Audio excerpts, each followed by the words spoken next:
Hello friends, तो कैसे हैं आप सब। आज का हमारा जो टॉपिक है वो है अकाउंटिंग कन्वेंशंस। पिछली जो हमारी वीडियो थी उसके अंदर हमने कंप्लीट किया था प्रिंसिपल्स ऑफ अकाउंटिंग। तो अगर आपने वो वीडियो नहीं देखी है तो जो उसका लिंक है वो डिस्क्रिप्शन के अंदर है, आप लोग जाके चेक कर सकते हैं। आज हम कवर करेंगे what are accounting conventions. Accounting conventions, also known as doctrine, are known to be principles that act as restrictions regarding organizational transactions that are unclear or completed. Even though accounting conventions do not act as a legal binding, these are considered generally accepted principles helping to maintain consistency within the financial statement of a company. Accounting conventions जो हैं, जिसको doctrine भी बोला जाता है, जो हमने principal study की है अकाउंटिंग की, जो पिछले वीडियो के अंदर हमने पूरी डिटेल में स्टडी की है, उस वो जो प्रिंसिपल हैं वो इसके अंदर मेंटेन किए जाते हैं। जो प्रिंसिपल्स अकाउंटिंग ने प्रिपेयर किए हैं वो इसके अंदर मेंटेन किए जाते हैं फाइनेंशियल स्टेटमेंट को बनाने के लिए। जो जब कंपनी की फाइनेंशियल स्टेटमेंट बनाई जा रही है उसके अंदर अकाउंटिंग कन्वेंशंस को मेंटेन किया जाता है। और अकाउंटिंग कन्वेंशंस का मतलब क्या होगा, जो प्रिंसिपल्स अकाउंटिंग के दिए गए हैं वो उसके अंदर मेंटेन होने चाहिए। The standard financial reporting system process the information and use accounting convention to compare the different aspect of the transactions along with analysing its relevance application and full disclosure in the financial statement. The accountant in a company adopt the use of these conventions so that they act as a guide while preparing accounting statement and reports. जो standards हैं, जो financial reporting system है, वो process करते सारी information को use करते हैं अकाउंटिंग कन्वेंशन के अंदर कंपेयर करने के लिए डिफरेंट एस्पेक्ट्स और डिफरेंट ट्रांजेक्शन्स को। भाई उनको एनालाइज करना है, हमें उनके बारे में सारी चीज़ें डिस्क्लोज करनी है, उनको कंपेयर करना है, फाइनेंशियल स्टेटमेंट को कंपेयर करना है। तो उसके लिए अकाउंटिंग कन्वेंशंस का यूज़ किया जाता है। अकाउंटेंट जो है कंपनी के, वो अडॉप्ट करते हैं कन्वेंशंस को गाइड करने के लिए कि किस तरीके से अकाउंटिंग स्टेटमेंट को हमें प्रिपेयर करना है और किस तरीके से रिपोर्ट हमें प्रोवाइड करवानी है। Students of accounting conventions, to have a clear understanding of what accounting conventions are, it is necessary to understand their importance. Let us check below to give a clear idea of the importance of an accounting conventions in the business. Accounting convention को समझने से, जब हम समझ रहे हैं तो उसके बारे में तो हमें पढ़ना पड़ेगा ना कि वो इम्पोर्टेंट क्यों है, अकाउंटिंग कन्वेंशंस का यूज़ करना क्यों इम्पोर्टेंट रहेगा। Different entity accounting norms are critical in dealing with various entities in the financial environment. These conventions guarantee that companies, regardless of their type of business, adopt standard practices for documenting financial transactions by setting consistency criteria. The consistency is critical for establishing a level playing field, facilitating fair comparison across companies, and developing a thorough knowledge of the financial statement among stakeholders. It means जो business है उसके अंदर अलग अलग entities होती हैं financial environment की। तो जो कन्वेंशंस है वो ये हो कि जिस टाइप का बिजनेस है उस टाइप की कन्वेंशंस का यूज़ किया जाए। इट मीन्स अब अलग अलग, एक चीज़ बताओ, एक काम को करने का हर एक इंसान का अलग अलग तरीका होता है, अलग अलग तरीके से बिज़नेस चलाने का, सबका बिज़नेस चलाने का भी अलग अलग तरीका होता है। तो जो कन्वेंशंस है वो कौन सा मेथड उनका यूज़ किया जा रहा है, हर एक अलग अलग स्टेटमेंट के लिए, अलग फाइनेंशियल स्टेटमेंट को प्रिपेयर करने के लिए बिजनेस के अंदर कौन सी कन्वेंशंस का यूज़ किया जा रहा है, उस चीज़ को आइडेंटिफाई करना कि इस एंटिटी के लिए ये कन्वेंशन यूज़ होगी, इस चीज़ के लिए ये कन्वेंशन यूज़ होगी। हर एक अलग अलग एंटिटी के लिए अलग अलग कन्वेंशंस का यूज़ किया जाता है। कंसिस्टेंसी वो बहुत क्रिटिकल होती है, एक्स्टेब्लिश करना उसको, जिस तरीके से प्लेइंग फील्ड है उसके अकॉर्डिंगली कंपैरिजन करना कंपनीज़ के साथ, और एक अपनी नॉलेज को डेवलप करना कि किस तरीके से हमें फाइनेंशियल स्टेटमेंट को प्रिपेयर करना है और किस तरीके से शेक होल्डर्स को हमें ट्रीट करना है। Then understanding accounting conventions provide a financial experts and stakeholder with unfilled language. They provide a common knowledge of how financial data is recorded and reported, which allows a correct interpretations. This understanding is critical for a decision making because it enables a user to analyze financial information and make educated decision based on a set of standardized rules. Accounting conventions जो हैं वो हमें एक expert knowledge provide करवाते हैं। जो Anfield language उसके बारे में, ये हमें कॉमनली नॉलेज प्रोवाइड करवाते हैं कि किस तरीके से हमारा जो फाइनेंशियल डाटा है उसको हमें रिपोर्ट करना है और रिकॉर्ड करना है। किस तरीके से हम फाइनेंशियल स्टेटमेंट को प्रिपेयर करेंगे और रिपोर्ट प्रोवाइड करवाएंगे। उस चीज़ को अंडरस्टैंड करने के लिए हमें कन्वेंशंस बताती हैं और ये बताती हैं कि जो डिसीज़न है वो हम किस तरीके से ले सकते हैं। फाइनेंशियल स्टेटमेंट को एनालाइज करके, फाइनेंशियल इन्फॉर्मेशन को एनालाइज करके हम अपने जो डिसीजन है उसको सही कर सकते हैं। Impact on money, one of the permanent aspect of an accounting convention is their direct impact on representing monetary values in financial statement.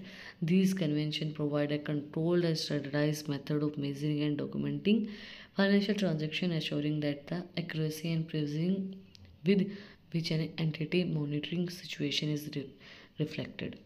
Conventions होती है वो पूरा इम्पैक्ट डालती हैं पैसे के ऊपर। जो कन्वेंशंस होती है वो हमें बताती है कि हमें किस तरीके से फाइनेंशियल ट्रांजैक्शंस को, फाइनेंशियल स्टेटमेंट को रिकॉर्ड करना और रिपोर्ट करना है according to their principles. Conventions principles को फॉलो करते हैं। अगर हम प्रिंसिपल्स और कन्वेंशंस के अकॉर्डिंगली फाइनेंशियल ट्रांजैक्शंस को रिकॉर्ड नहीं कर रहे हैं तो हम एक्यूरेसी शो नहीं कर पाएंगे हमारी मॉनेटरी सिचुएशंस के ऊपर कि भाई हमारी मॉनेटरी सिचुएशन क्या हो रही है, तो हम सही तरीके से फाइनेंशियल स्टेटमेंट को शो नहीं कर पाएंगे।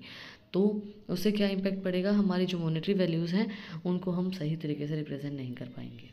Well, the foundation of financial reporting is reliability, and accounting convention play a critical role in maintaining the visual qualities. Financial statement critically reflect and financial status and performance of a business. When standards are used in consistently, it make this decision stakeholder, including creditors and investors, depending on the accuracy of financial data. देखो, reliability show करता है। अब आप principles के accordingly चीज़ों को करेंगे। जो अकाउंटिंग कन्वेंशन बनाई है, जो प्रिंसिपल्स हमने पढ़े हैं, जो प्रिंसिपल्स अकाउंटिंग ने बनाए हैं according to the GAAP general expected accounting principle जो है उनके अकॉर्डिंगली अगर हम अकाउंट्स को प्रिपेयर करेंगे तो अकाउंट्स हमारे सही रहेंगे, फाइनेंशियल स्टेटमेंट हमारी करेक्ट रहेगी, सही फाइनेंशियल जो स्टेटस है उसको हम शो कर पाएंगे बिजनेस की, भाई हमारी ये परफॉर्मेंस है, ये हमारा फाइनेंशियल जो स्टेटस है वो चल रहा है। तो हमें डिसीजन लेने में भी हेल्पफुल रहेगा। शेयर होल्डर भी जो है वो सेटिस्फाई रहेंगे, वो भी डिसीजन ले पाएंगे, इन्वेस्टर्स, क्रेडिटर्स वो भी डिसीजन ले पाएंगे, क्योंकि हर एक इंसान का डिसीजन फाइनेंशियल एक्यूरेसी के ऊपर बेस्ड होता है कि भाई हमारा जो फाइनेंशियल डाटा हमने शो किया वो सही है या गलत है, उसके अकॉर्डिंगली आप डिसीजन लेंगे। क्रेडिटर्स हो गए, इन्वेस्टर्स हो गए। अब आपकी कंपनी में कोई पैसा क्यों लगाएगा जब आपकी कंपनी नीचे जा रही है, डाउन में जा रही है, आपकी मार्केट वैल्यू कंपनी की जो वो गिर रही है, तो कंपनी के अंदर पैसा कौन लगाएगा, कोई नहीं लगाएगा। तो जब फाइनेंशियल स्टेटमेंट आपकी शो की जाएगी उसके अंदर आपको जब इन्वेस्टर को ये दिखेगा भाई कंपनी प्रॉफिट में जा रही है, पिछले 1 साल से प्रॉफिट में जा रही है, अब भी प्रॉफिट में जा रही है, तो उसके अंदर इन्वेस्ट करेगा। क्रेडिटर तभी तो पैसा देगा जब आपको उसको लगेगा कि पैसा वापस आ सकता है ना, तभी वो आपको पैसा देगा। तो क्रेडिटर इन्वेस्टर के लिए बहुत सही एक चीज़ रहती है कि उनको सही पता चले कि आपकी फाइनेंशियल स्टेटमेंट जो है वो सही है according to their conventions, according to their principles आपने उसको प्रिपेयर किया है। मेरा थोड़ा सा गला ख़राब है तो थोड़ा सा मैनेज कर लेना आवाज़ के साथ। नेक्स्ट है comparison. कंपेरिजिंग various entity in a meaningful way is made possible by uniform accounting rules. This compatibility is essential for investors, analysts, and other stakeholders looking to assess the financial standing and performance at a different companies. It make a benchmarking easier and help spot market trends and which lead to a better decision making. Comparison करने में help करता है कि भाई अगर आप accounting principles का use करें, यूनिफॉर्म अकाउंटिंग रूल्स आप यूज़ करें तो कंपेयर आप बहुत इजीली कर पाएंगे।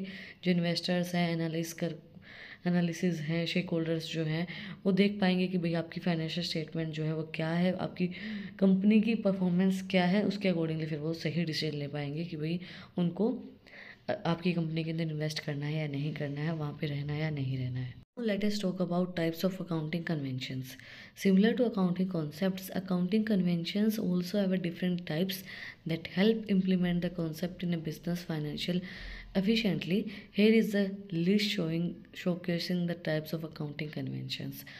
Similar to accounting concept ही हैं accounting conventions भी different types है जिनको implement किया जाता है जो फाइनेंशियल स्टेटमेंट है हमारी उसको और अच्छे से प्रिपेयर करने के लिए। अकाउंटिंग कॉन्सेप्ट्स जो हैं, जितने भी कॉन्सेप्ट है वो मैं पूरे आप लोगों को कवर करवा चुकी हूँ, शायद पिछले से पिछली वीडियो थी तो आप लोग जाके देख लेना। अब हम स्टडी करते हैं अकाउंटिंग कन्वेंशंस को।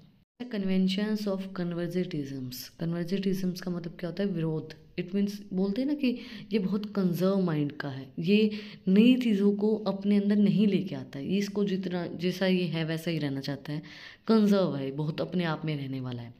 ये तो हो गया इसका मीनिंग। अब अकाउंटिंग के अंदर देखते हैं, one of the most important accounting convention that accountant supply in the business is the conservatism principal.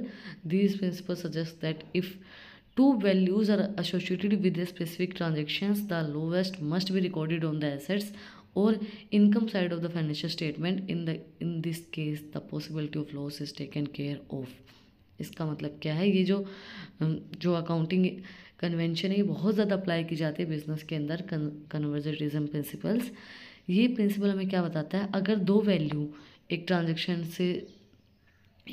के अंदर दो वैल्यू हैं, स्पेसिफिक ट्रांजेक्शन है जिसके अंदर दो वैल्यूज़ दी गई हैं, तो जो लोवेस्ट वैल्यू होगी वो हम एसेट्स के अंदर लिखेंगे। इनकम साइड के अंदर फाइनेंशियल स्टेटमेंट के अंदर ये चीज़ क्या क्रिएट करती है, ये पॉसिबिलिटी क्रिएट करती है कि लॉस हमारे टेकन केयर हो जाए, लॉस हमारे कम हो।